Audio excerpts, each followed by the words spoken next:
Sahabat Fresh Juice dimanapun Anda berada, sesaat lagi kita akan mendengarkan Fresh Juice Rabu 18 Agustus 2021 bersama Feice Novi dari Jakarta. Selamat mendengarkan.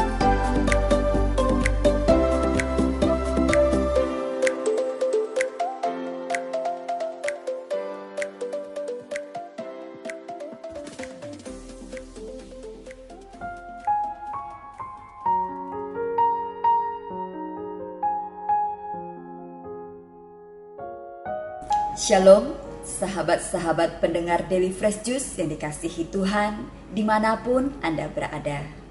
Berjumpa lagi dengan saya, Feice Novi, di tempat kediaman saya di Kelapa Gading, Jakarta Utara. Pada hari ini, Rabu tanggal 18 Agustus 2021. Hari ini bersama-sama kita akan membaca dan mendengarkan Injil Yesus Kristus menurut Santo Matius, bab 20 ayat 1 sampai 16a. Mari kita dengarkan bersama-sama. Perumpamaan tentang orang-orang upahan di kebun anggur. Adapun hal kerajaan surga sama seperti seorang tuan rumah yang pagi-pagi benar keluar mencari pekerja-pekerja untuk kebun anggurnya. Setelah ia sepakat dengan pekerja-pekerja itu mengenai upah sedinar sehari, ia menyuruh mereka ke kebun anggurnya. Kira-kira pukul 9 pagi, ia keluar pula dan dilihatnya ada lagi orang-orang lain menganggur di pasar. Katanya kepada mereka, "Pergi jugalah kamu ke kebun anggurku, dan apa yang pantas akan kuberikan kepadamu." Dan mereka pun pergi. Kira-kira pukul 12 dan pukul 3 petang, ia keluar pula dan melakukan sama seperti tadi. Kira-kira pukul 5 petang, ia keluar lagi dan mendapati orang-orang lain pula. Lalu katanya kepada mereka, "Mengapa kamu menganggur saja di sini sepanjang hari?" Kata mereka kepadanya, "Karena tidak ada orang yang mengupah kami." Katanya kepada mereka, "Pergi jugalah kamu ke kebun anggurku." Ketika hari malam, tuan itu berkata kepada mandornya, "Panggillah pekerja-pekerja itu dan bayarkanlah upah mereka, mulai dengan yang masuk terakhir hingga mereka yang masuk terdahulu." Maka datanglah mereka yang mulai bekerja kira-kira pukul 5 dan mereka masing-masing menerima 1 dinar. Kemudian datanglah mereka yang masuk terdahulu. Sangkanya akan mendapat lebih banyak, tetapi mereka pun menerima masing-masing 1 dinar juga. Ketika mereka menerimanya, mereka bersungut-sungut kepada tuan itu. Katanya, "Mereka yang masuk terakhir ini hanya bekerja 1 jam, dan engkau menyamakan mereka dengan kami yang sehari suntuk bekerja berat dan menanggung panas terik matahari." Tetapi tuan itu menjawab seorang dari mereka, "Saudara, aku tidak berlaku tidak adil terhadap engkau.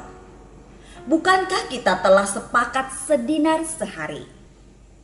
Ambillah bagianmu dan pergilah.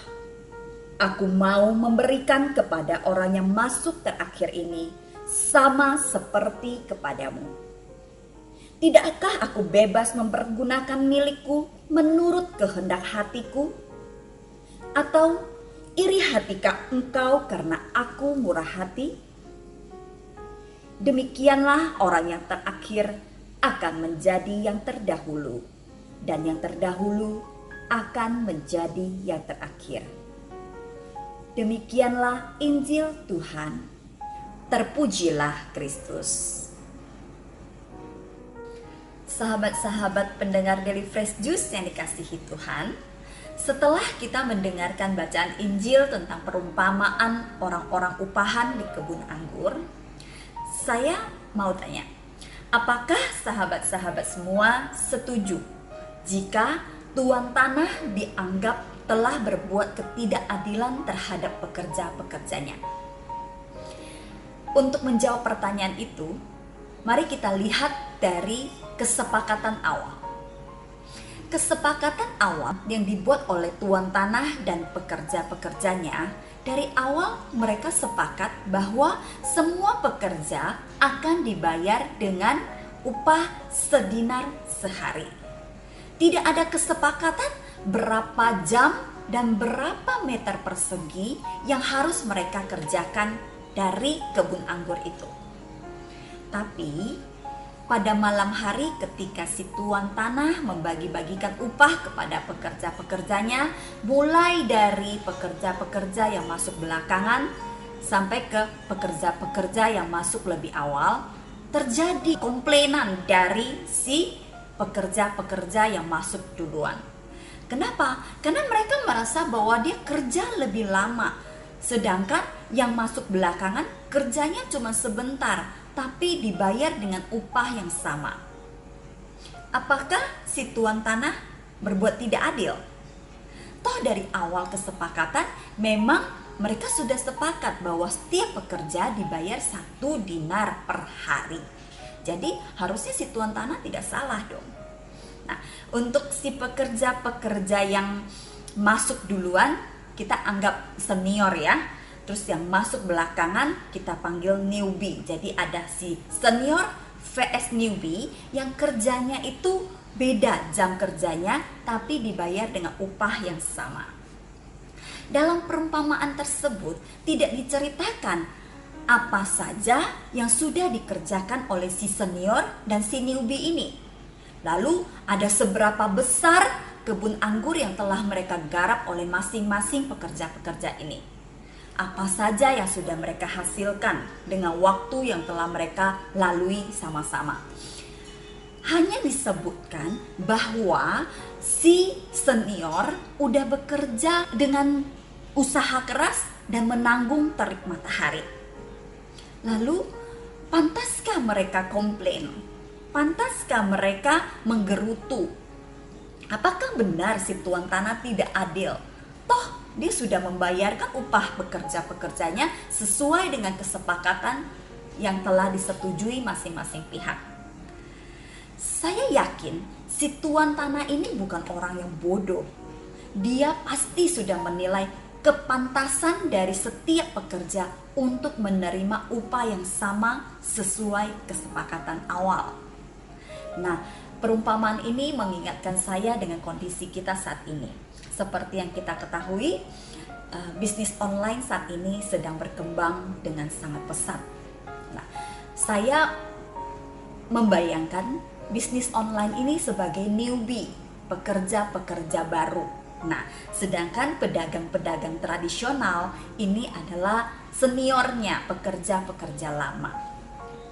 Kita bisa melihat bahwa pekerja-pekerja atau pedagang-pedagang tradisional, mereka mempunyai jam kerja yang lebih panjang. Bahkan dari dini hari sebelum matahari terbit, pedagang-pedagang tradisional sudah turun ke tempat dagangan mereka dan bekerja. Sedangkan pekerja-pekerja atau pedagang-pedagang di bisnis online bagaimana? Kalau orang melihat pemain bisnis online, mungkin ada yang berpikir bahwa orang ini tidak kelihatan kerjanya, pegang handphone, main gadget sepanjang hari, lalu nanti tidur. Bangun juga berbeda jamnya. Pedagang-pedagang tradisional sudah berada di pasar, si pebisnis online baru bangun. Lalu ternyata sudah terima banyak pesanan di dalam aplikasi marketplace mereka. Bahkan pendapatan dari bisnis online saat ini bisa dikatakan sama dengan hasil pedagang tradisional. Bahkan hasilnya bisa melebihi hasil yang didapatkan oleh para pedagang tradisional. Menurut Anda, apakah itu pantas? Apakah itu salah jika si pedagang-pedagang di bisnis online ini mendapatkan hasil yang lebih besar dibanding si pedagang tradisional atau mungkin sama? Dalam hal ini saya hanya ingin melihat bahwa keahlian dan kemampuan kita untuk menyesuaikan diri dengan perkembangan zaman juga sangat dibutuhkan supaya kita pun bisa menghasilkan hasil yang maksimal. Akan lebih keren jika pedagang tradisional pun bisa menyesuaikan diri dengan perkembangan teknologi dan dapat memasarkan produk-produk mereka dengan bisnis online juga. Jadi pasar tradisional jalan, bisnis online juga jalan. Itu akan menjadi lebih maksimal lagi. Nah, dari pedagang tradisional dan bisnis online ini menjadi seperti yang ada dalam perumpamaan si pekerja-pekerja di kebun anggur itu. Kita tidak tahu kalau pekerja-pekerja yang masuk lebih awal itu apa saja yang sudah mereka hasilkan. Lalu si pekerja-pekerja yang baru masuk itu apa yang mereka kerjakan. Mungkin si pekerja-pekerja yang baru masuk 1 jam itu mereka bisa memberikan hasil yang sama maksimalnya dengan pekerja-pekerja yang sudah mulai dari pagi dengan cara atau keahlian mereka masing-masing. Ya, jadi kita tidak bisa menghakimi seseorang hanya karena apa yang kita lihat saja atau apa yang kita dengarkan saja. Tapi kita perlu melihat effort dibalik dari segala sesuatu itu, usaha apa dan proses yang telah mereka lalui. Nah, dalam bacaan ini menggambarkan tentang keiri hatian. Iri hati adalah penjajah di masa kemerdekaan kita. Banyak orang tidak dapat bertumbuh dan berbuah karena ditekan oleh iri hati. Apalagi dengan perkembangan media sosial saat ini, banyak sekali kita melihat bagaimana penampilan media sosial seseorang itu bisa membuat kita jadi iri hati. Wah, si A ini keren banget, bajunya bagus, dia berfoto di tempat-tempat yang bagus, sering memamerkan makanan-makanan yang enak dan sebagainya. Penampilan luar seseorang belum tentu menjamin kebenaran dalam kehidupannya. Tampilan bisa menipu, tapi kebenaran hanya ada dalam pengenalan akan Allah. Jika memang sesuai antara penampilan dengan kenyataannya, puji Tuhan. Mari kita melihat dari effort orang itu mencapai satu titik seperti yang ia tampilkan. Tapi akan sangat disayangkan jika apa yang mereka tampilkan tidak sesuai dengan kehidupan nyata mereka, tapi berhasil membuat kita menjadi iri hati dan kita hanya berfokus pada orang itu saja sehingga kita tidak mampu mengembangkan kehidupan kita sendiri. Hati-hati dengan keiri hatian. Sirik tanda tak mampu. Jika kita masih iri hati, artinya kita masih belum bisa bersyukur dengan berkat yang Tuhan berikan kepada kita. Jika kita masih iri hati, artinya kita tidak mengakui kelemahan dan kekurangan diri kita sendiri. Jika kita masih iri hati, artinya kita tidak mampu mengakui kelebihan dan usaha orang lain. Saya juga pernah masuk ke dalam satu keiri hatian yang cukup besar sejak saya kecil ya. Ini cerita tentang saya masa kecil. Saya punya seorang cici. Cici saya cuma selisih 1 tahun dengan saya. Cici saya ini cantik. Dari kecil dia berambut panjang, ikal rambutnya. Otaknya juga cerdas, dia selalu juara 1. Sedangkan saya tidak pernah diperbolehkan untuk mempunyai rambut yang panjang sedikit dipotong mama, panjang sedikit dipotong mama, sehingga penampilan saya lebih mirip laki-laki dibanding perempuan ya. Dan sekolah saya juga pas-pasan saja.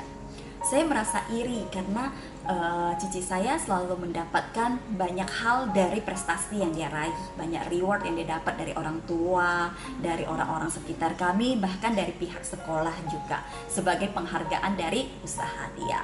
Hal itu membuat saya iri hati karena dari penampilan saya kalah. Bahkan saya dipanggil tomboy oleh teman-teman di sekolah saya. Nah, setelah saya bertumbuh, saya ini kan mengenal Kristus sudah cukup dewasa. Saya baptis dewasa pada saat saya berada di tingkat SMP saat itu. Tapi sebelumnya saya sudah melayani sebagai misdinar, dan setelah dibaptis saya juga melayani di Legio Maria. Hal yang paling menyentuh saya pada saat itu adalah ketika saya melayani sebagai seorang legioner, di mana kami mendapatkan tugas untuk berkunjung ke rumah sakit. Saya melayani seorang anak kecil yang tinggalnya di perkampungan, dan setiap hari dia harus membantu orang tuanya untuk menyalakan mesin motor yang mereka butuhkan. Nah, karena rambutnya panjang, jadi tergiling ke dalam mesin motor itu, sehingga rambutnya semua tergerus ke dalam mesin, berikut sama kulit kepalanya. Anak ini dirawat dalam waktu yang sangat panjang di rumah sakit. Dari situ saya mendapatkan refleksi bahwa saya mengerti kenapa mama tidak mengizinkan saya memiliki rambut yang panjang. Pertama, mama terlalu sibuk dengan pekerjaan dia dan mengurus kami semua karena kami 4 bersaudara. Jadi kalau setiap hari yang dikuncir harus cici dan saya juga, itu waktunya tidak akan keburu karena kami sekolah juga pagi. Kemudian saya termasuk orang yang karakternya kasar dan agak berantakan. Gak mungkin saya bisa merawat rambut saya sendiri. Jadi paling gampang adalah dipendekin, tidak perlu sisir pun sudah rapi. Nah, saya berpikir bahwa oke. Dan dengan karakter saya itu, saya rasa bisa saja saya pun bisa mengalami nasib yang sama seperti anak kecil itu. Entah apa yang bisa terjadi jika rambut saya berantakan. Mungkin penampilan saya bukannya cantik, malah lebih parah.